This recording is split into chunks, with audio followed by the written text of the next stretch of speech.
라디오에 물어보세요.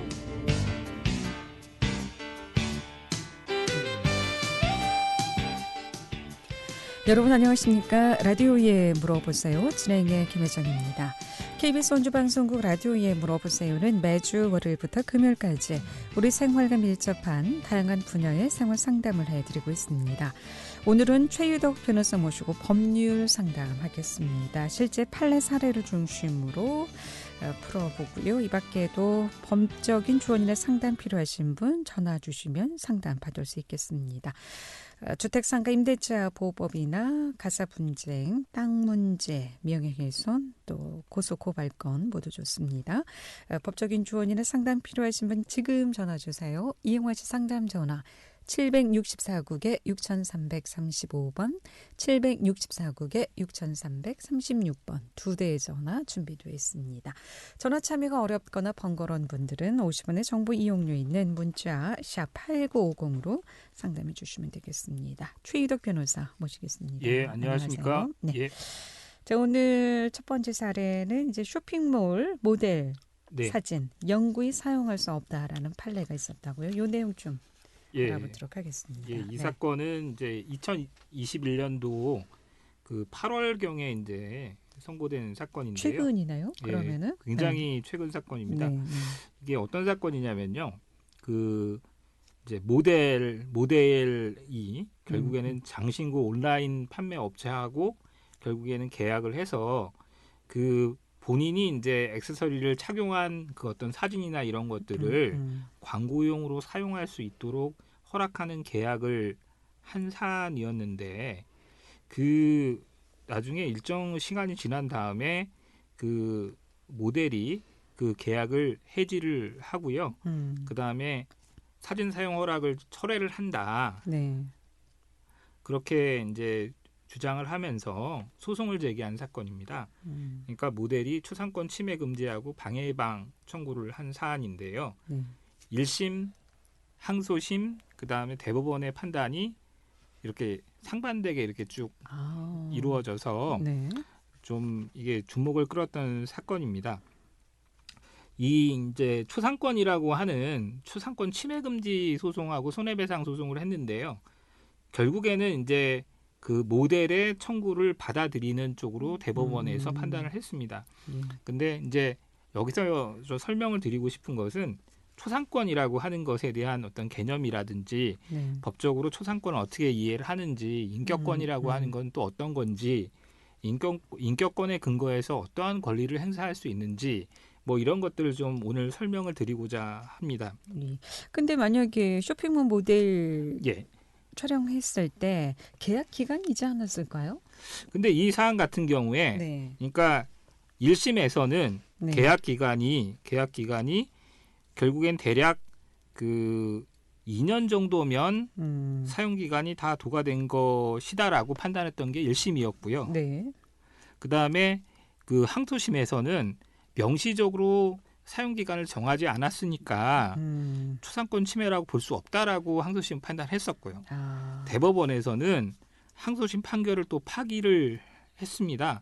그러면 뭐냐면 사용 기간에 대한 명백한 합의가 없었다고 하더라도 사용 기간은 상당한 범위로 한정돼야 된다. 네. 이렇게 이제 판단을 해서 1심에 손을 들어준 것이 결국에는 대법원 판결의 취지입니다. 네.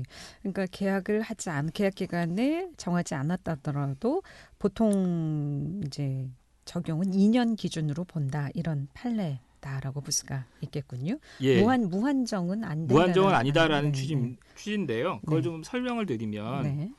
그러니까 초상권이라는 게 결국에는 사람 얼굴에 대한 그렇죠. 권리 이렇게 이제 초상권을 얘기를 하죠. 그런데 이제 사람과 관련돼서는 여러 가지 권리가 있습니다. 뭐 초상권 얼굴에 대한 권리도 있고요. 네. 그다음에 이제 목소리 같은 것도 이제 권리가 있을 수 있고요. 예. 그다음에 그 성명, 이름에 대한 것도 있을 수가 있어요. 초상권 하나에 여러 가지 권리가. 그러니까 초상권은 얼굴인데 네. 목소리에 대한 권리도 인정될 수 있고 그다음에 또 이제 이름에 대한 권리도 인정될 수가 있어요. 그걸 통합해서 인격에 대한 권리, 뭐 이렇게 그래서 인격권 이렇게 아, 얘기를 합니다. 네. 그런데 이제 이런 권리가 예전에는 그렇게 널리 인정되지를 않았었거든요. 그런데 그 요즘에 이제 광고라든지 그다음 미디어가 굉장히 발달하면서 결국에는 인격권의 범위라는 게 굉장히 많이 넓어지고 있는 부분이 있습니다. 네. 그러니까 예를 들면 유명한 탤런트가 어떤 아파트 광고에 본인이 이제 등장을 했을 때 그 부분도 결국엔 초상권 문제가 있는 거죠. 네. 그리고 그 예를 들면 어떤 텔레비전 어떤 광고에 어떤 유명 배우가 나레이션을 이렇게 깔아주면은 그러면 그것도 결국에는 광고 효과 측면에서 보면 굉장히 있기 때문에 그러면 그 부분에 대해서도 결국에는 목소리에 대한 권리도 인격권의 일종으로 인정이 될 수 있고요. 네. 그 다음에 예를 들면 어떤 유명한 배우의 이름이 어떤 광고에 딱 들어간다고 하면은 그것도 결국에는 인격권의 일종으로서 보호가 되는 거거든요. 네. 그러면 이 인격권이라고 하는 것이 결국에는 사람과 분리되는 권리가 아니잖아요. 그렇기 때문에 이 인격권에 대한 보호가 요즘은 굉장히 강조되고 있는 상황인데요. 인격권이 침해가 됐을 때 무엇을 할 수 있느냐? 이게 이제 최근에 대법원에서 이제 판단하고 있는 부분들에는 그런 것들이 있습니다. 그러니까 뭐냐면 손해배상을 구할 수 있다. 그러니까 당연히 인격권이 침해가 되면 결국에는 손해배상 불법 행위에 의한 손해배상 청구는 당연히 인정이 되겠죠. 네. 그런데 이제 그거 외에 무엇을 할 수 있느냐? 그러니까 인격권 침해는 회복될 수가 없는 부분들이 있기 때문에요. 그 예를 들면 금전적으로 보전이 안 되는 부분이 있지 않습니까? 그러다 보니까 그 사전적으로 그것을 예방하는 그러니까 인격권 침해를 사전에 방지하는 예방 청구 같은 것들이 금지 청구 같은 것들이 결국엔 소송 형태에서 많이 그 등장을 하고 있습니다. 이곳이 왜 금전적으로 보상이 안 될까요? 그러니까 왜 그러냐면요. 네. 그 인격권이라고 하는 부분에 대해서는 금전적으로도 보상이 되지만 네. 그거는 그 시점 기준으로만 금전적 보상이 이루어지는 거고요. 네. 그러니까 향후에 똑같은 일이 벌어지는 부분이 또 생길 수가 있잖아요. 네. 그렇기 때문에 금전 청구로서 모두 다 해결이 되는 게 아니기 때문에 그래서 제가 아까 말씀드린 것처럼 금전 청구, 손해배상 청구뿐만 아니라 금지 청구라고 하는 것이 인격권과 관련돼서는 굉장히 최근에 주목받고 있는 그런 청구 형태이다, 소송 형태이다, 뭐 이렇게 네. 말씀을 드리는 겁니다. 그러니까 금지 청구에 더 중점을 두는 사례라고 볼 수가 있겠군요. 손해배상보다는. 예, 예. 네. 그러니까 촬영 계약 체결했더라도 사용 기간에 대한 명백한 합의가 없다면 사용 기간은 상당한 범위 내, 그러니까 보통 2년 기간으로 한정된다. 이렇게 보는 것이 합리적인. 네. 요 사안 같은 경우에는 네. 촬영일로부터 한 2년 정도를 고려를 했습니다. 네. 그래서 상당한 기간이 도가 됐다라고 판단을 한 취지입니다. 예. 그럼 만약에 이제 2년 이상, 뭐 3년 정도 됐다면 금지 청구는 물론이고 1년 정도 더 모델을 사용했다면 모델료도 좀 금전적인 청구는 가능한 부분이죠. 예, 그거는 이제 손해배상 청구가 네. 허용이 되겠습니다. 예. 라디오에 물어보세요. 오늘은 최희덕 변호사 모시고 법률 상담하고 있습니다. 법적인 조언이나 상담 필요하신 분 지금 전화 주시면 상담 받을 수 있겠습니다. 이용화 씨 상담 전화 764국에 6335번 764국에 6336번 두 대의 전화 준비되어 있습니다. 요 모델 관련해서 뭐 더 하실 말씀 있으시면 말씀 주시고. 그러니까 요즘은 네. 인격권에 대한 보호 범위가 굉장히 넓어지고 있기 때문에 네. 함부로 뭐 다른 유명 연예인의 어떤 사진이나 이런 것들을 광고하는 데 사용하거나 그랬을 때에는 엄청난 손해배상 청구를 당할 가능성도 있고요. 네. 이런 소송에 휘말릴 수가 있거든요. 그러니까 예를 들면은 유명한 배우의 어떤 이렇게 얼굴 사진. 얼굴 사진 같은 것을 어떤 광고에 사용했을 때 이런 문제가 생길 수도 있어서 네. 그 부분은 굉장히 조심해야 되는 부분일 수 있습니다.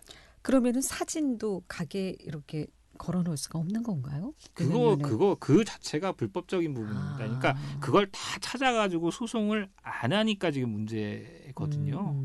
그래서 근데 보통 이제 뭐 워낙 아름답고 여배우들의 사진은 뭐 그 다 문제가 될 수 있습니다. 다 문제가 될 수 있는데 네. 그걸 소송을 안 하니까 뭐 그런 걸 어느 정도 이해해주고 넘어가니까 이제 문제가 되는 것이고요. 그러니까 인격권에 반하는 내용이다라는 것은 알고 계셔야 된다. 예, 그렇습니다. 말씀이군요. 예, 라디오에 물어보세요. 오늘은 법률 상담하고 있습니다.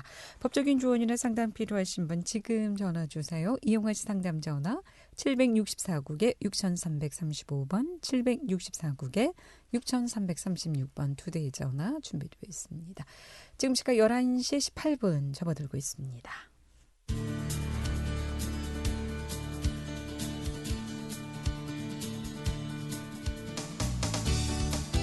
여러분께서는 KBS 원주방송국에서 진행해드리는 라디오에 물어보세요를 듣고 계십니다. 라디오에 물어보세요는 매주 월요일부터 금요일까지 실생활에 필요한 생활 상담을 해드리고 있습니다. 라디오에 물어보세요. 지금 여러분의 상담 전화를 받고 있습니다. 전화 주실 곳은 764-6335번, 764-6336번입니다. 지금 전화 주시면 전문가와 바로 상담하실 수 있습니다.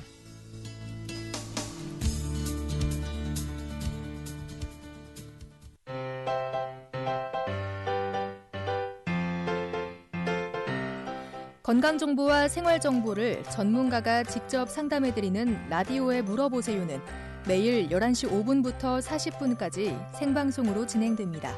이 방송은 KBS 원주라디오 유튜브 채널을 통해 다시 들으실 수 있습니다.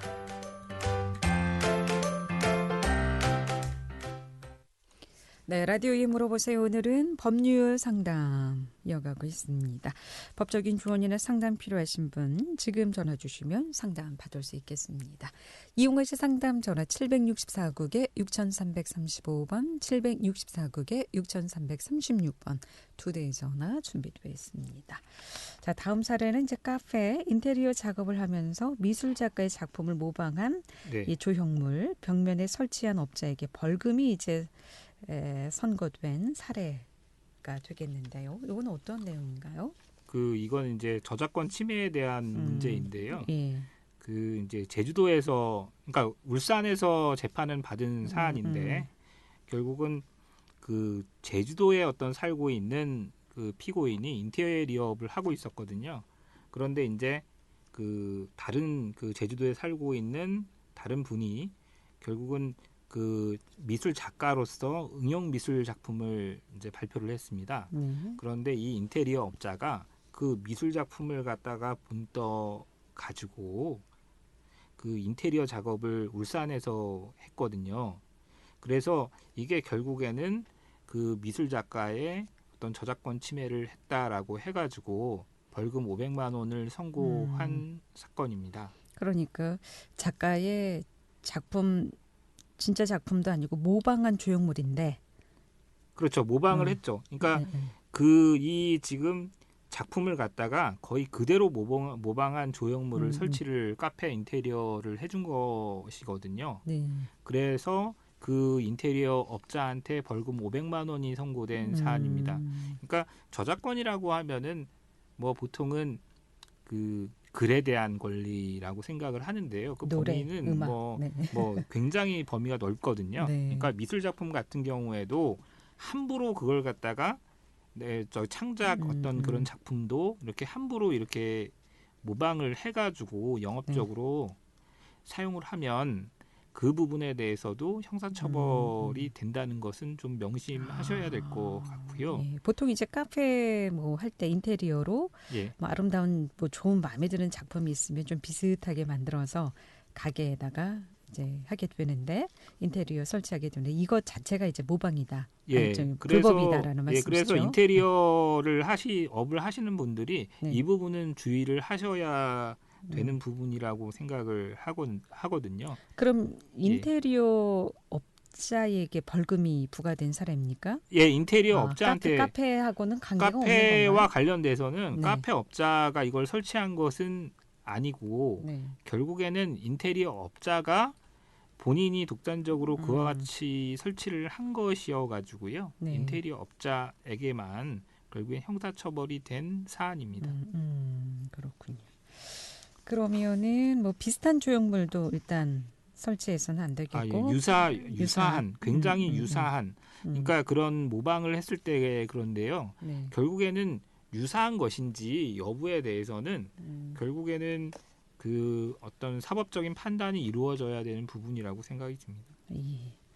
그런데 이게 이제 인테리어 업자가 아닌 카페에서 임의로 또 했다면 이때는 이제 카페 자체에 벌금이 부과되겠죠. 예, 카페 운영자도 결국엔 처벌 대상이 될 수가 있을 겁니다. 그러니까 인테리어 하시는 분도 참고를 해야 되겠지만 카페나 이렇게 운영하시는 분들도 좀 알아두셔야 될 사항인 것 같습니다. 이와 관련해서 뭐 더 보충 설명 해주실 게 있다면 이게 이제 요즘은 이제 저작권의 범위가 굉장히 넓어지고 보호 범위가 넓어지기 때문에 뭔가 다른 사람 거를 갖다가 쓰는 부분이 있다고 하면은 한 번은 법률적인 어떤 자문을 받아봐야 될 부분이 있다고 생각합니다. 예.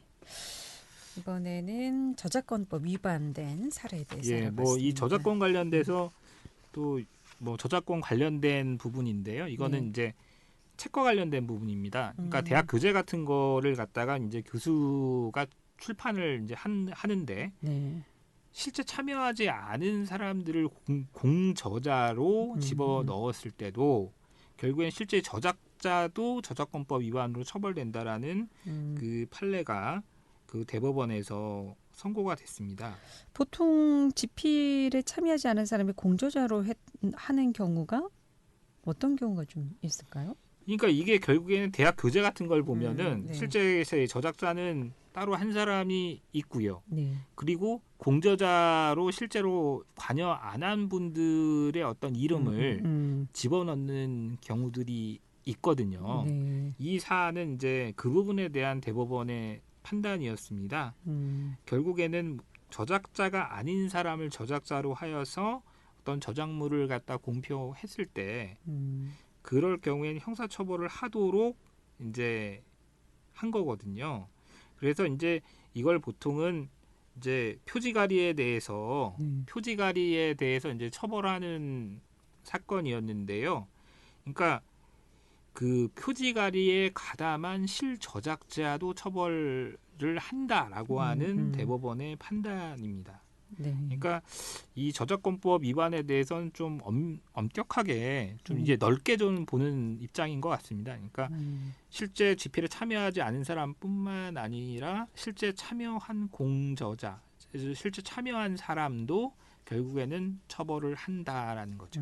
근데 그 참여 범위라는 것이 좀 아리송할 것 같은데. 아니, 그러니까 실제 책에요. 이렇게 저작자가 쭉 이렇게 나오지 않습니까? 그러면 그 중에서 실제 저작에 참여 안 한 사람도 처벌을 하고요. 그다음에 그 실제 저작에 참여한 사람, 참여하지 않은 사람도 처벌하지만 참여한 사람도 결국에는 저작자가 아닌 사람을 갖다가 저작자로 표시하는데 가담을 한 거니까요. 그러면 그 저작자도 결국에는 실저작자도 처벌한다는 의미입니다. 그러니까 집필에 참여하지 않은 사람을 이제 공저자로 넣었을 때 실제 이걸 저작하는 사람조차도 결국에는 처벌을 받는다. 저작권법 위반 처벌 대상이 된다라는 겁니다. 한때 왜 정치인 자녀들 뭐 대학교에서 그 뭐 실험하는데 참여해서 뭐 대학 입학하는데 뭐 이런 뭐 연구를 같이 했다든가 또 뭐 이런 해서 같이 이름을 올려서 왜 하는 경우들이 있지 않습니까? 그런 것들도 문제가 될 수 있는 겁니다. 그러니까 결국에는 우리나라의 어떤 저작권 문화라든지 출판 문화라든지 이런 어떤 학문의 자유와 관련돼서 굉장히 지금까지는 논문이나 이런 것들도 상당히 문제가 많은 것들이 있었거든요.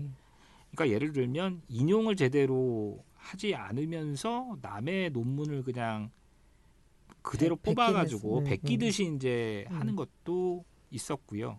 근데 그다음에 이 참여라는 게 밑에서 심부름 이제 뭐 학생 입장에서 교수님 심부름을 하는 경우도 있을 것이고 실제 뭐 참고 자료 조사를 뭐 하는 경우도 있을 테고 여러 가지 좀 예. 간접적인 참여들도 있을 텐데 네. 이 참여 범위를 간접적인 참여도 참여로 봐야 되는지 이런 경우는 좀 결국에는 그게 네. 사실관계 판단의 문제일 겁니다. 네. 그런데 이 이제 대법원 판결을 선고한 네. 대법관이 이제 김재영 대법관이 주심이셨습니다. 이 김재영 대법관이 이제 서울법대를 나오셨고 서울법대 교수를 하셨던 분이라서 네. 이 판결 취지를 보면은 결국에는 교수들의 연구의 윤리성 이 부분에 대한 경고의 취지가 좀 크지 않았나 이렇게 생각이 듭니다. 왜냐하면 대법관님 자신이 교수를 상당 기간 하셨던 분이기 때문에 네. 그 교수들의 어떤 출판과 관련된 여러 가지 문제의식을 가지고 계셨던 것으로 보이고요. 네. 교육자로서의 고도의 윤리의식을 갖춰야 하는 대학 교수가 결국에는 학생이나 학교에 부정한 모습을 보여줬다라고 하는 부분, 이 부분에 대한 명백한 인식이 있으셨던 것으로 보입니다. 그러니까 잘못된 관행, 네, 관행에 대한 문제 제기를 분명히 하신 겁니다. 근절하기 위한 처벌이라고 볼 수가 있겠군요. 네, 상담 전화 받겠습니다. 764국에 6335번 전화 주셨습니다. 연결하겠습니다. 여보세요? 여보세요? 네. 금방 전에 인테리 그 업자 예. 거기에 사람이 들어갔었나요? 예? 사람이 들어갔냐고요? 미술 작가의 작품을 네. 유명한 미술 작가의 작품을 모방한 조형물 비슷하게라도 만들어서 카페에 설치를 했다면 그게 이제 위법이다라는 사례에 대해서 말씀을 하셨죠. 그러면 미술 작가가 미술 작가가 독창적으로 형상화한 이제 응용 미술 작품을 2013년도에 꽃이라는 이름으로 어떤 작품을 발표를 했었거든요. 그게 2014년도 12월에 제주 도립미술관에 이제 전시가 됐었는데 그거를 갖다가 그대로 모방을 하여서 울산에다가 설치한 인테리어 업자에 대한 형사 사건이었습니다. 예. 사진인데 찍으면 안 되는 거예요, 그러면? 사진 찍어서 걷다가 이렇게 사진 찍어서 걸어놨다 뭐 이런 것도 안 되는 거예요? 문제가 될 수도 있습니다. 뭐 그래? 이게 문제가 유명한 저기 미술 작가들 있잖아요. 옛날에 뭐 유럽의 미술 작가들의 작품을 갖다가 뭐 저기 상업적으로 판매를 많이 이제 하잖아요. 이렇게 그러면 그런 것들을 사다가 이제 걸어놓는 것이 문제가 되지는 않을 것인데 이게 결국에는 이제 저작권으로 보호받는 기간이나 이런 게 있잖아요. 이제 2013년도 5월에 꽃이라고 하는 독창적인 응용 미술 작품을 갖다가 누가 제작을 했는데 그거를 그냥 본따 가지고 이제 한 거란 말이에요. 이 사안은. 그런데 이제 어떤 독창적인 어떤 작품을 갖다가 사진을 찍어 가지고 그걸 갖다가 이렇게 공개하거나 인테리어에 이용하거나 하는 것들이 법적으로 문제가 될 여지는 있는데 그게 이제 고소라든지 고발이라든지 이런 게 없다면 실질적으로 처벌은 불가능했겠죠. 근데 이 사안 같은 경우에는 워낙 유명한 작품이었기 그러니까 때문에 제주도의 도립미술관에 전시가 됐었고요. 그다음에 인테리어 업자도 제주도 사람이었거든요. 울산에 가서 공사를 했지만요. 그러면 이 부분은 뭔가 그 사람들 사이에 뭔가 인적 관계가 있는 상황에서 들통이 났기 때문에 결국에는 문제가 된 사안인 겁니다.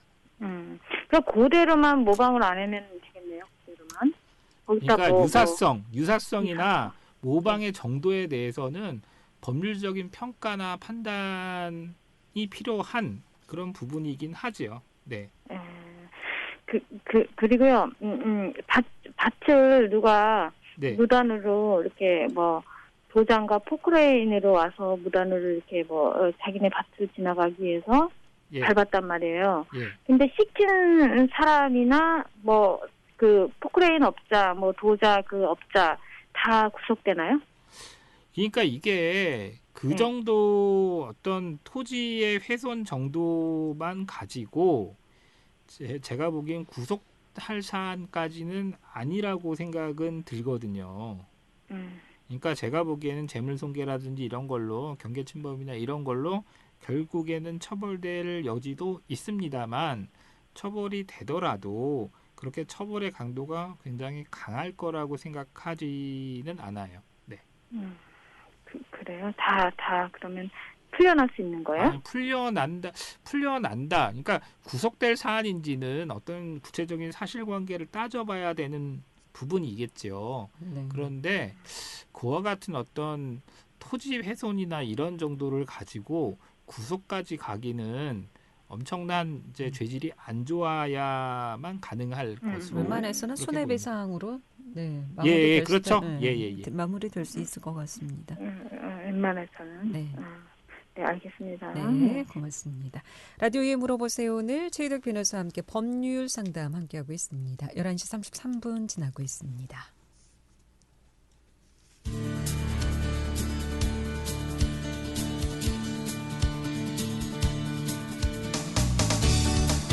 여러분께서는 KBS 원주방송국에서 진행해드리는 라디오에 물어보세요를 듣고 계십니다. 라디오에 물어보세요는 매주 월요일부터 금요일까지 실생활에 필요한 생활 상담을 해드리고 있습니다. 라디오에 물어보세요. 지금 여러분의 상담 전화를 받고 있습니다.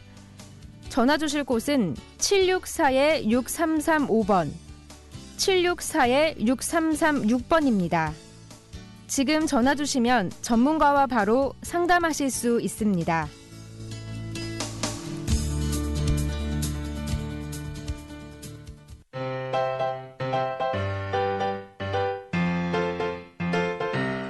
건강정보와 생활정보를 전문가가 직접 상담해드리는 라디오에 물어보세요는 매일 11시 5분부터 40분까지 생방송으로 진행됩니다. 이 방송은 KBS 원주라디오 유튜브 채널을 통해 다시 들으실 수 있습니다.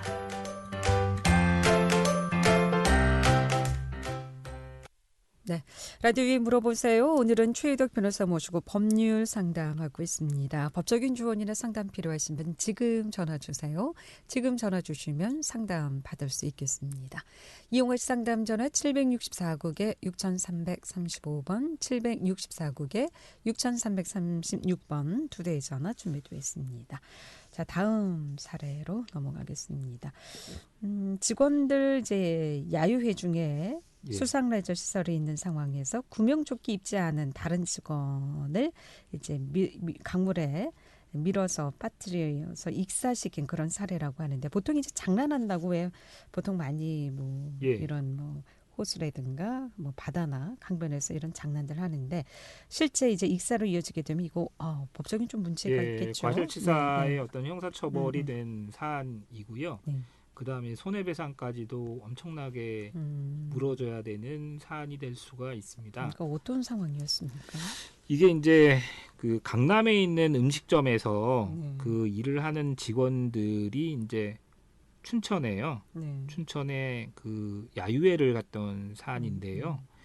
그 가해자가 그 피해자를 갖다가 밀어가지고 강물에 빠뜨려서 그 사망에 이르게 한 그런 사건입니다. 그러니까 구명조끼 입지 않은 사람을. 예, 그렇습니다. 그래서 이 사건에서는 춘천에서는 근고 6개월의 어떤 실형을 선고한 사건인데요. 결국에는 이제 이게 과실치사라고 이제 하는 것은 사망은 했는데 그 과실로 해서 결국엔 사람이 사망을 했다. 그래서 그 과실치사로 처벌을 하고 과실범으로 처벌을 한 것이거든요. 근데 이제 좀 이런 사건 같은 경우에 과연 이게 과실치사일까 아니면 그 살인죄 미필적 고의에 의한 살인일까 뭐 그런 부분에 대한 또 고민이 있을 수도 있는 사안입니다. 뭐냐면 사람을 그 강물에 결국에는 그 밀어가지고 그냥 확 뒤에서 밀어가지고 빠뜨려서 익사가 됐다면 네. 결국에는 사람이 죽을 수도 있겠다라는 인식도 있을 수가 있는 거거든요. 아니 이런 시설에 안전 요원이 없었을까요?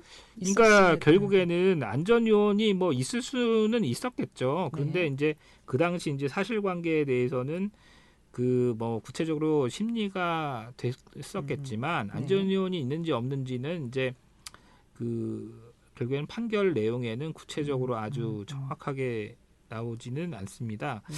그런데 이제 결국에는 그 고의에 의한 살인과 과실치사라고 하는 게 어떻게 보면 종이 한 장 차이일 수도 있는 부분이거든요. 네. 그러니까 그 인식 있는 과실, 그러니까 어떤 결과가 발생할 수 있다는 것을 인식한 과실도 있고, 그다음에 미필적 고의라고 해서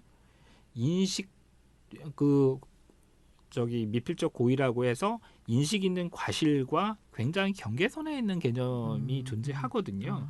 그러면 결국에는 이 인식 있는 과실과 미필적 고의, 하나는 과실치사로 갈 것이고 하나는 살인죄로 갈 사안인데, 그러면 그거를 갖다가 결정짓는 결정적인 건 뭐냐면 가해자한테 내가 그 사람이 죽어도 좋다라고 하는 그 결국에는 감내하겠다라고 하는 인식이 결국은 있냐 여부에 따라서 달라지는 문제이거든요. 근데 그런 인식을 갖고 장난을 했을까요? 그건 아닐 것 그러니까 같은데. 그러니까 말이죠. 이게 문제가 네. 그렇기 네. 때문에 이 사건은 과실치사로 간 사안입니다. 그러니까 예를 들면 네. 어떤 사람을 갖다 때릴 때 여기 이제 물때라고 해가지고 이 목젖 있는 데를 가격을 만일에 했다라고 하면 그거는 사람이 죽을 수도 있겠다라는 생각을 할 수 있고 그걸로 감수했다라고까지 판단을 할 수 있어서 네.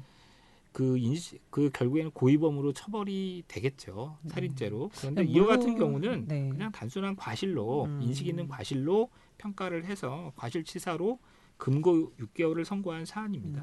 바다나 강에서 이 물놀이도 예, 좀 조심해서 해야 될 것 같습니다. 뭐 함부로 물에 밀어 예, 버리거나 상당히 이런, 이게 문제가 많이 되거든요. 이런 네. 장난 많이 치기 때문에요. 예, 앞으로 이런 장난도 해서는 안 될 것 같습니다. 예, 오늘 여기까지 듣습니다. 법률 상담 오늘 최희덕 변호사 모시고 상담했고요. 내일 이 시간에는 세계로 부동산 이임에서 공인중개사 모시고 부동산 동향에 대해서 알아보겠습니다. 함께해 주신 여러분 고맙습니다. 안녕히 계십시오.